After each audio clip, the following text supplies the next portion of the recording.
Много възможности в България. Министерството на културата и Национален фонд култура, който е към него, те единствено се занимават с културата и създават програми, които да финансират изкуството. Сега нашата роля каква е? На посредник.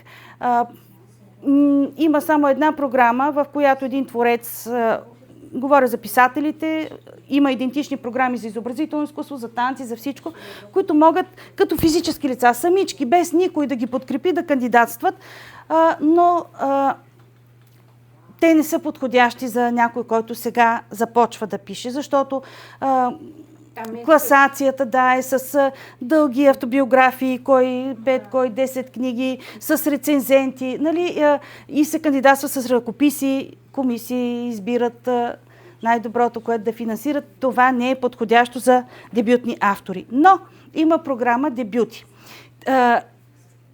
В тази програма дебюти ние вече се гордеем, имаме два спечелени проекта в последните няколко години с двама млади хора и отделно сме финансирали сами издаването на книги и изложби на хора, които за първи път го правят.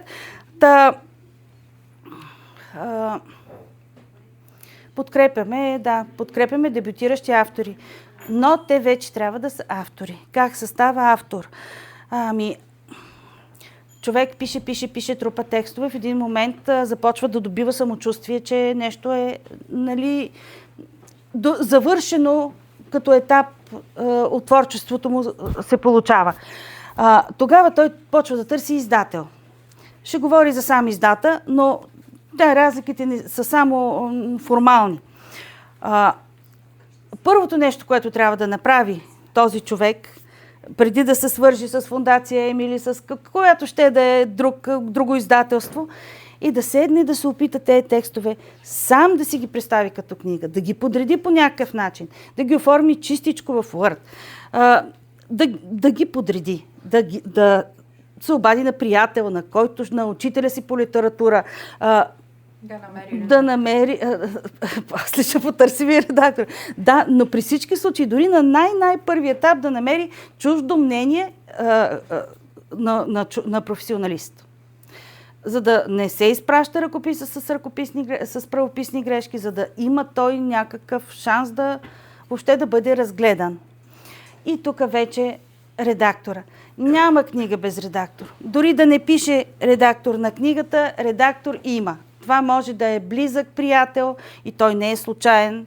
Нали? Той е при всички случаи човек, който има отношение към литературата, към писането. Задължително. Никой не може да види себе си сам. Всеки в собственици, като създаде един текст, вика, колко прекрасно, колко красиво, и аз съм така. И след като мине известно време и се погледнеш и не е добре. За това трябва да си намерите редактор. Да помолите някой професионалист. Ако издателството хареса ръкописа, това е вече негова грижа, съвместно с автора. Да намери редактор, с който да работите. Винаги това е един много деликатен процес, нали, защото когато редакцията е много груба, тя нарушава авторовия език. Авторът си държи обикновено на думичката. Той си държи, но някога... Въпросът е редактора пък да намери подход към него и да намерят заедно по-подходящата дума от тази, която си и да го убеди. Нали, той обикновено автора, като размисли малко, нали, егото си като тушира, започва да разсъждава защо пък точно този момент иска да бъде поправен. Нали. Намира се някакъв консенсус.